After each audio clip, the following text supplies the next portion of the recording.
Bienvenue à Angers pour la première édition du festival cultissime dédié aux œuvres cultes et à leurs auteurs qui a eu lieu du 27 au 29 septembre au Grenier Saint-Jean à Angers. Plus de 8000 visiteurs ont répondu présents pour rencontrer des auteurs de légende comme James Ellroy, Van Damme, Bernard Weber et le dieu des comics Mark Millar. Et en parlant de Mark Millar, vous allez pouvoir profiter de l'entrevue lors de la conférence qui lui a été dédiée, une entrevue réalisée par Philippe Gage et nos amis de Comics Blog. Je vais vous laisser tranquillement savourer cette petite conférence et on se retrouve après.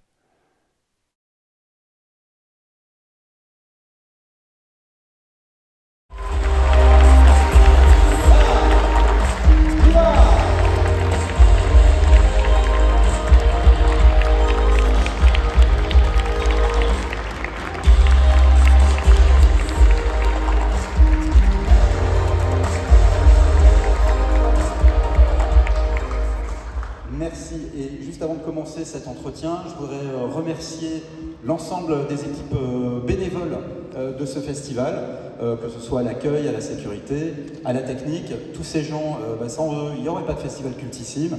Ils se dépensent sans compter. Donc merci de les applaudir également. Et merci pour leur travail.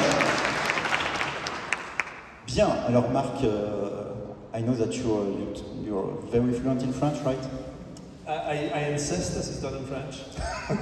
Il voulait vraiment qu'on fasse tout ça en français. Bien, donc je vais continuer à poser des questions en français. Alors, on sait bien que vous n'êtes pas seulement un auteur de bande dessinée de super-héros, vous avez écrit, vous êtes illustré dans beaucoup d'autres genres. Le titre de cette rencontre, l'intitulé de cette rencontre est cependant « Les super-héros ont-ils encore quelque chose à nous dire ?» Donc je vais commencer cet entretien par vous poser la question. Les super-héros ont-ils encore quelque chose à nous dire? Est-ce que c'est un mythe, selon vous, encore pertinent en 2024, Mark Millar? So you're not only known for creating superheroes, but we're going to start with superheroes, and this is actually the title of the panel. So do we still have something to say with superheroes today? Are superheroes still relevant in 2024? That's a really good question. Thank you, thank you. C'était une très bonne question, Philippe. I think Marvel and DC are asking themselves that very same question right now. Je pense que Marvel et DC se posent exactement cette même question en ce moment. Because the year 1998, when Blade came out, up until the year 2019, when Avengers Endgame came out, Parce que depuis 1988, quand Blade est sorti, jusqu'à 2019, quand Avengers Endgame est sorti, it was awesome. c'était super. But it's not been so awesome for the last 5 years. It's not been quite as good as that amazing period. Mais depuis les 5 dernières années, c'est pas aussi incroyable que ça n'était auparavant. Would you agree? Est-ce que vous êtes d'accord ou pas? So, they kind of seem to agree. And I think what happened was they forgot that the most important element when you're making these into movies or comic books is to use the best people available. Et je pense qu'ils ont oublié en fait que l'un des éléments le plus important quand on fait ces adaptations et ces films, c'est en fait d'utiliser les meilleures personnes disponibles. Particularly in movies, because the reason the movies are so amazing is because Christopher Nolan was doing Batman, Sam Raimi was doing Spider-Man, Bryan Singer was doing X-Men, guys like Matthew Vaughn and I were working together, you know, so...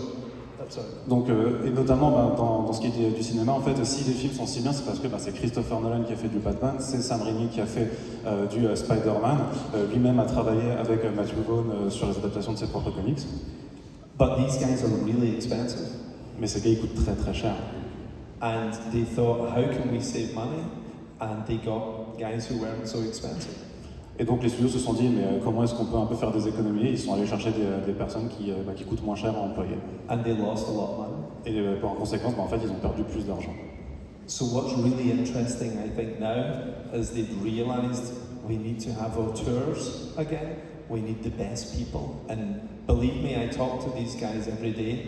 This is happening now. They want all the best people back and great new voices too. Donc ils ont réalisé en fait que ce qu'il leur faut, c'est vraiment des bons auteurs, et les studios vraiment sont à la recherche des meilleures personnes possibles. Et croyez-moi, je suis en discussion avec ces personnes-là, ils sont vraiment à la recherche de tous ces gens. So I feel good about this, and I think the superhero movie is about to go through another renaissance, starting next July, when James Gunn does Superman and Marvel do the Fantastic Four. I think that's the beginning of everything being awesome again. Et je suis persuadé que l'année prochaine, il y aura une forme de renaissance des films de super-héros avec le Superman de James Gunn et les Fantastic Four chez Marvel Studios. Ah bah ok, bah oui, mais très bien, fingers crossed. I've got a good feeling. I think good people do good work. Je pense que voilà, il y a les bonnes personnes, enfin que les bonnes personnes font de bons travaux, et donc a priori, il n'y a pas de raison que ça se passe mal. Donc The Marvels, par exemple, c'était l'un des plus récents exemples de films Marvel, c'était pas trop sa tasse de thé, j'imagine. So you think that The Marvels, which came out last year, wasn't like the movie done by good people? I think I can't say this on camera, you know. Ça s'est un peu vu sur les écrans. But yeah, you think like it's the same as anything, you know. I think there was 20 amazing years, you know, and that was a great run. It's fair enough they make a few mistakes for a few years, but you can always fix things again. Oui, bah, c'est parce qu'il y a une très bonne période pendant une vingtaine d'années, et en fait, on ne peut pas toujours tout le temps réussir, donc c'est quand même normal aussi que parfois il y ait des pas de côté et des erreurs. Alors, juste avant de poursuivre, je rappelle qu'on va essayer quand même de trouver un quart d'heure avant la fin de cet entretien pour évidemment vous passer le micro si certains d'entre vous ont des questions à poser à Marc Millar. On va essayer de se tenir à ce quart d'heure minimum d'échange entre le public et Marc. Avant de revenir au présent, je voulais faire un tout petit rappel, Marc, de l'élément qui a déclenché votre vocation de scénariste de bande dessinée, de comics, de romans graphiques, hein, on l'appellera comme on voudra. Vous avez souvent dit, alors on sait que Superman est vraiment une figure centrale de vos influences en bande dessinée, en comics, mais vous avez souvent également dit qu'il y a eu un déclic dès l'enfance chez vous qui s'est produit lorsque vous avez lu une célèbre tragique aventure de Spider-Man, qui était ce fameux épisode de la mort de Gwen Stacy dans Amazing Spider-Man 121, il me semble, hein, qui était publié pour les spécialistes en France dans Strange 104 aux éditions Lug, qui nous ont tous fait pleurer beaucoup. La mort de Gwen Stacy, l'amoureuse de Peter Parker, tuée par le bouffon vert. So we know that you love Superman, but there's another spark that made you wanted to be a comic book writer, and this is the death of Gwen Stacy that was published in Amazing Spider-Man. So what is still the memories of the reading of that special issue? Well, this to explain to people, actually, just out of curiosity, put your hands up in here if you speak English. Levez vos mains si vous parlez anglais, effectivement. C'est-à-dire, est-ce que vous entendez? Est-ce qu'ils sont en train de dire That's what you want, Mark? You want Arnaud to leave us? Now put your hands up if you understand a Scottish accent. Est-ce que vous... Hang on, you're Scottish, that doesn't count. I think that your Scottish accent is not that... Not too bad, okay, yeah, that's good. No, my first ever comic book is the one the guys were talking about, which is The Death of Gwen Stacy, which came out in 1973. But in Scotland, we used to get them much later. We used to get them 3 years later, which is crazy. Donc en fait c'est bien la mort de Gwen Stacy, son premier comic book, alors que c'est sorti en 1973. Là-bas en fait en Écosse, ça mettait 3 ans à arriver les comics. So, but it was the first comic book I ever read, and it had Spider-Man's girlfriend accidentally die when he broke her neck by accident. Et donc c'est une lecture terrible puisque en fait Spider-Man est responsable de la mort de sa petite amie parce qu'en fait il lui casse accidentellement le cou en tentant de la rattraper. And then he accidentally murdered his best friend's dad. Et ensuite il tue par accident le père de son meilleur ami. And then he went home to his apartment in front of his best friends, out of his face on LSD. Et après il rentre dans son appartement et il voit son meilleur ami qui est en fait complètement drogué sous LSD. And I was like, even at 6 years old, I was like, this is the best thing I've ever seen in my life. Et même à 6 ans, je t'ai dit que c'est vraiment la meilleure chose que j'ai eue toute ma vie. And I was hooked from that moment on. So yeah, that was my first comic I loved. Et c'est pour, voilà, à partir de ce moment-là, il était complètement accro. C'est pour ça que ça reste son meilleur souvenir de lecture. Mais est-ce qu'il y a quelque chose qu'il a gardé encore aujourd'hui en lui, dans peut-être sa façon d'écrire, de cette rencontre un peu traumatique avec Spider-Man? Would you say that it was maybe a traumatic reading, and is there something that stuck into you and that is still like actively working in your way of writing comics right Still now? today? Possibly, but I think the most interesting comics, the most interesting movies and books are the ones that surprise you and shock you. Les comics qui sont les meilleurs, c'est ceux qui vous surprennent le plus, ça marche aussi avec les films. And until that moment, I'd only read Donald Duck. You know? À partir de ce moment-là, j'ai plus lu de Donald. So I was like, I want Spider-Man, not Donald Duck. I changed at that point. Bon, à partir de ce moment-là, vraiment, je me suis dit, je veux lire du Spider-Man et plus des comics Disney. Marc, l'une de vos marques de fabrique, en tout cas vraiment l'une des principales, c'est la façon dont vous vous réappropriez les mythes les plus célèbres de la bande dessinée américaine, notamment des super-héros, et vous grattez un peu leur côté obscur, vous faites des propositions assez inattendues, voire provocatrices. C'est ce que vous avez fait avec l'une de vos créations les plus célèbres, Superman Red Son. Vous avez dit déjà aussi avoir eu l'idée très tôt de ce concept d'un Superman qui It's up and they were doing my thing instead. Et donc ils étaient en train de s'embrouiller quand ils faisaient le show. So the guy was talking for like 5 minutes and the audience was laughing. And I was like, what's going on? Donc en fait, le mec parlait pendant 5 minutes et le public se rigolait et lui, il comprenait rien. So now when I hear an interviewer talking in a foreign language, I'm like, what the hell is he saying? Donc maintenant, je me demande toujours, quand quelqu'un est en train de parler en français, de faire l'interview, qu'est-ce qu'il est en train de raconter. But that sounds good. This is... No, he wasn't doing try to make it shorter for the next question, I promise. But Civil War, at the time, I remember thinking, the comic came out in 2006. Donc c'est sorti en 2006. And I remember thinking, this is as crazy as America's ever gonna get. C'est vraiment le truc le plus fou que les lecteurs américains auront jamais. Because when George Bush was president, George W. Bush, there was a huge amount of division in the country. Quand George W. Bush était président, il y avait beaucoup de divisions au sein du pays. But I remember thinking, this will all be over soon and Americans are all going to get on with each other again. Et je me suis dit, ouais, mais ça va se finir bientôt. Et très rapidement, les Américains s'entendront de nouveau tous. So when I wrote Civil War, it was about one half of the Marvel superheroes having a political argument with the other half. Donc quand j'ai écrit Civil War, c'était effectivement une partie des super-héros Marvel en fait, qui ont une querelle politique avec l'autre partie des super-héros And I Marvel. was really worried that America was going to be good again by the time the book came out. But thank God, it's still crazy. It's great. Et je pensais vraiment que quand ça sortira, en fait, les Américains se feraient rabibocher, mais heureusement, ce n'est toujours pas le cas. And here we are 20 years on, and it's crazier than ever, so that book just keeps selling, it's crazy.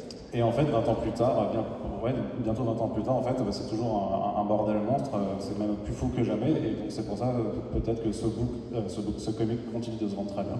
But the core of it is whenever you're a little kid and you read Marvel comics, you love to see superheroes fighting, but that gets a little boring. Quand t'es enfant, tu lis des comics Marvel, en fait, tu aimes voir les super-héros se taper dessus, mais ça devient un petit peu ennuyeux. So I wanted to have an intellectual reason for them fighting, so that the fighting had purpose. Et donc, je voulais vraiment qu'il y ait une raison intellectuelle qu'ils aient à se battre entre eux pour qu'il y ait en fait une forme de but à cet affrontement. But at its heart, it's still very much an old-fashioned Marvel book with the heroes all eating each other. Mais en son cœur, quelque part, c'est quand même un crossover à l'ancienne de chez Marvel avec plein de super-héros qui se tapent dessus. Vous avez été consulté par Marvel Studios lorsqu'ils ont préparé Civil War, Captain America Civil War, qui est donc une adaptation très libre de votre série. Et que pensez-vous du film? Were you approached by Marvel Studios as maybe a consultant when they did Captain America Civil War, and what do you think about the movie? Do you know, it's funny, Stan Lee said to me years ago, before I did Wanted, maybe back in about 2003, Stanley m'a approché et m'a dit vers 2003. he said, you don't own these stories, the Marvel stories that you're doing. Il m'a dit les histoires de Marvel que tu as faites ne t'appartiennent pas. He said, and I've heard rumors they're going to turn a lot of your Marvel stories into Marvel movies. Et ils vont faire en fait de tes histoires de Marvel des films de Marvel. And he said you should go and create your own characters. Et il m'a dit ensuite tu devrais en fait partir et créer tes propres personnages. And that's why Miller World happens, because Stan told me to do it. Et c'est pour ça que le Miller World a été créé, c'est parce que Stan Lee m'a dit de le faire. C'est Stanley qui vous a... Stanley Yeah, Stan. had the first idea that made you create Miller World, yeah, actually. he said to her. And he said these will one by one become Marvel movies and you won't be working on them, you know. Parce qu'en fait, les histoires vont être des films les uns après les autres et en fait, tu ne travailleras pas dessus, ce ne sera pas tes projets. So I worked on the first Iron Man. J'ai travaillé un peu sur le premier Iron Man. But they were getting a little nervous because there were so many of my stories starting to become Marvel movies. You know? Mais en fait, tout le monde devenait un petit peu nerveux parce qu'il y avait de plus en plus de ces histoires qui allaient devenir des films. But at the same time, I also love the fact that they made so many of my Marvel stories into Marvel movies because I'm a Marvel fanboy. You know? Et en même temps, je suis très content en fait, que plein de mes histoires de Marvel soient devenues des films, parce que je reste aussi un fanboy de Marvel. But I was lucky I had my own universe Mais j'ai été chanceux d'avoir mon to propre make into univers movies. qui ont pu être adaptés dans mes propres films. There's some cats doing some very funny things on YouTube. Il y a vraiment des vidéos super fun avec le chat, évidemment. Et du coup, j'avais une question un peu plus sérieuse. Est-ce que prochainement il y a des projets de nouvelles adaptations avec Netflix? Et particulièrement, est-ce que Starlight est une possibilité, votre œuvre avec Grande Parleuse, est-ce que c'est une possibilité d'adaptation prochaine? So are there any new adaptation projects from Netflix and maybe Starlight? Starlight, I think, will be the next project that we do. There is a screenplay and we have our director already. Donc on a déjà en fait un script et un réalisateur, une réalisatrice pour Starlight. But it's a very interesting situation because it's owned by Netflix, but the license is with 20th Century Films. En fait c'est intéressant parce que la propriété appartient à la fois à Netflix mais en fait aussi à 20th Century Studios. So it will be on cinemas. Donc en fait si le film doit se faire, ça devra arriver au cinéma. And the director is called Joe Cornish, who did Attack the Block. Ah, et donc le réalisateur c'est Joe Cornish qui a fait Attack the Block. And his screenplay is amazing. Et le script aussi alors est super. Super. Ouais, je suis pas sûr qu'on le savait. Ah ouais. Il y a un calendrier prévu? Is there a calendar, a production calendar? Yeah, I don't think I'm allowed to say yet, but it's the next project Joe wants to do. Voilà, il n'est pas autorisé à le dire, mais a priori c'est le prochain projet Miller qui sera adapté. Bon, alors Jean-Christophe. There's already a script mostly written by Matthew Vaughn and Jane Goldman, who did the first two. Il y a déjà un script écrit pour un troisième film Kingsman. So I think Matthew will get around to that at some point. Donc je pense que Matthew Vaughn, le réalisateur, va s'y mettre. The script is in and it is completely mad. Mais le script est complètement de Matthew Vaughn. Which is a good thing. Ce qui, je pense, est une bonne chose. But the other question, like taking over the Marvel stuff, it was actually a great time because the material at the time wasn't very popular. En fait, c'était un très bon timing aussi quand il a fait les Ultimates, parce qu'en fait, les héros n'étaient pas aussi populaires qu'aujourd'hui. And I realized the way to make Marvel work again was to make it as close to Stan Lee and Jack Kirby as I could. Et en fait, je me suis aperçu que la façon de faire, c'était vraiment de les rendre aussi proches de ce que Jack Kirby et Stan Lee avaient fait à l'époque. So over 40 years, it kind of moved away from what made it work. Parce qu'en fait, au bout de 40 ans de publication, ça les avait un peu éloignés de ce qui avait marché au début. And I just simply took it back to the very basics of those characters. Donc en fait, j'ai juste voulu revenir à la source de la création. So Captain America was a World War II man out of time. Donc en fait, Captain America, c'était le héros de la Seconde Guerre mondiale. Tony Stark wasn't like a depressed alcoholic, he was a likable billionaire who enjoyed drinking. En fait, Tony Stark, c'était un millionnaire qui était pas dépressif, mais qui aimait boire. And it was quite easy because the basics were so good, what those men created. Et en fait, c'était assez facile parce que les bases de ces personnages, elles étaient très bonnes. But speaking of Fantastic Four, do you know I've chosen to be in France this weekend instead of going to the Fantastic Four movie set? Alors, sachez qu'il a préféré venir aujourd'hui à Angers plutôt que de visiter le set de tournage du film Fantastic Four. So tomorrow, my family and I have been invited to go on set and meet the actors and hang out on the set. On a été invité pour demain à aller sur le set du tournage du film. But I was like, no way, I'm going to France. Et il a dit non, pas du tout, moi je vais aller en France. Merci pour ça. Merci beaucoup.